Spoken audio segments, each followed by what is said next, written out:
Well, you see this big smile on my face is because if you look over here, there's Claudette with the guitar. Has your guitar got a name? No. That's strange. Friend. Your friend? Yeah. Best friend. Don't take offense, you know, friends. Now, we were talking earlier about this song that you teach to the children, and it's a song dear to my heart as well. Let's share that with our audience. You see, I was very fortunate to see Bob Marley perform twice when I was at school in Canada. And he was and is my mentor because deep in my heart I'm an activist and I have a very revolutionary spirit. It's just that it gets me into trouble all the time because I speak my mind, so a lot of people think I'm rude and I have an attitude, but it's just like that I say it as I see it. Mm-hmm. So every single class I taught, and the students, if they're listening, they will shake their head, they will nod and say, that's true. I taught my students redemption song. You see, it was a time when Mandela was imprisoned, mm-hmm. and I actually stopped wearing gold because most of the world's gold was mined in South Africa. Mm-hmm. And I told my students that, and you know, up until today I have past students who don't wear gold. I started wearing gold again when Mandela was freed.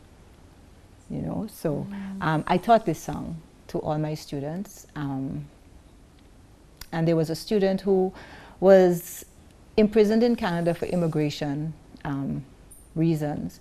And when he came back to St. Lucia, I saw him and he told me while he was in the cell, all he could remember was me sitting in front of the class teaching redemption songs, singing redemption song. And that really made me feel good. Would you mind just strumming a little of that? Because I'm sure that's going to bring back memories not only to your students, but everyone who watches this program.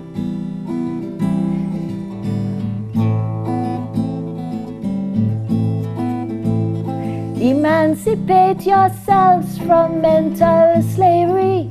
None but ourselves can free our minds. Have no fear of nuclear energy, 'cause none of them can stop your time. How long shall they kill our prophets while we stand aside and look? Some say it's just a part of it.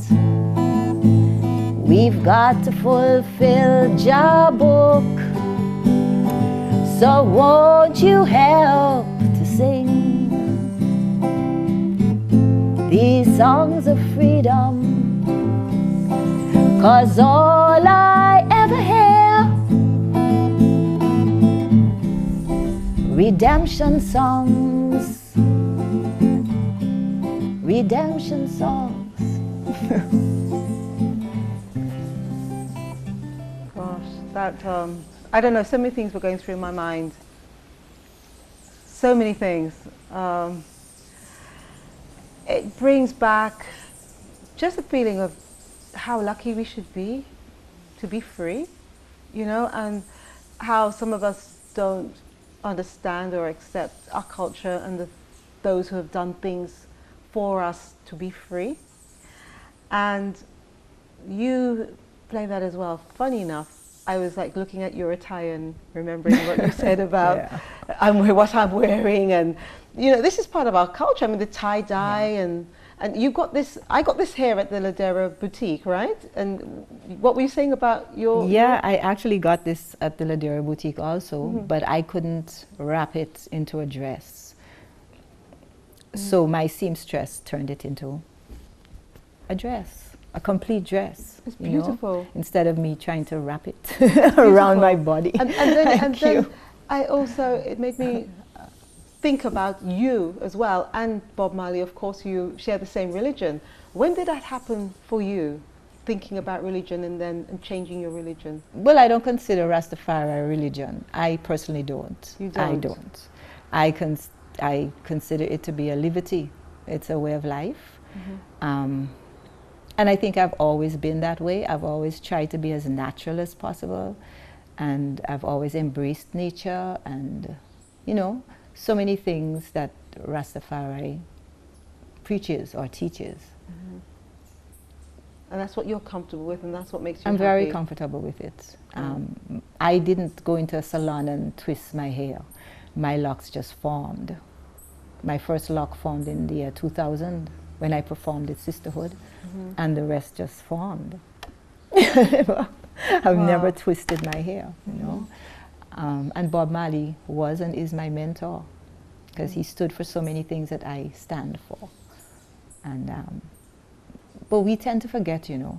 We as a people, we tend to forget where we come from. We need to remember where we come from. And we also need to, even though we must live in the present, we need to remember our roots and we need to remember our culture. You know, don't hold it as a weapon, but just remember. What are your views on the youth of today? I feel so sorry for them. I wouldn't like to be a youth today.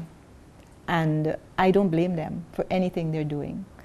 I think the adults are the ones who need to be blamed for what's happening, because we don't really set examples. We talk the talk and we don't walk the walk. There's so many distractions, and the youth just can't focus on one thing. Oh, really? What do we give them, really? I mean, thousands of children graduate every year from Form 5, and then they don't really have anything to do they? What do? They're out on the streets, you know, and it's really sad. Some may argue that that would only apply to the children whose parents perhaps cannot afford to... Excuse me, the majority of the parents can't afford to send them out of St. Lucia, because that's another thing. They think that going out of St. Lucia, there are education opportunities are better. They even think that our doctors overseas are better. Whatever you want to study overseas, it's better. So if you leave your school here and your grades aren't that great, what are they to do?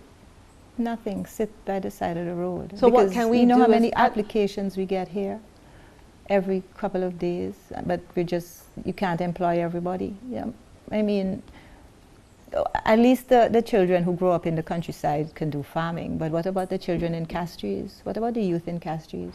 I mean, there's nothing really for them to do, you know. People say that they're just lazy, but they're not lazy. I mean, if you go to A-level, let's say you graduate from secondary school, you do your A-levels and you do well, then what? You're going to go and become a domestic servant with your degree, with your education. You want better for that. Not that there's anything wrong with being a domestic, but I'm just saying that there are children who aspire to do different things, but there's nothing really. I think I see your point, and I think that what we have to do as adults to try and make it be more responsible, and it's not just parents, it's adults. Yes.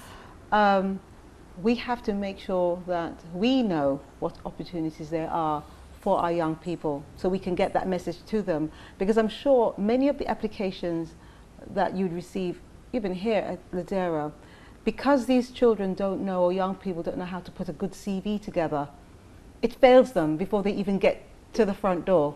Whereas if they had an adult, whether it was a parent, a guardian, a teacher, to show them how to put a CV together, perhaps the person that you actually see coming to an interview would be different than the person that you actually see in the paper. It's time for us to go to a break, but when we come back, a little bit more about that, and some farewells as well for Claudette. So see you soon.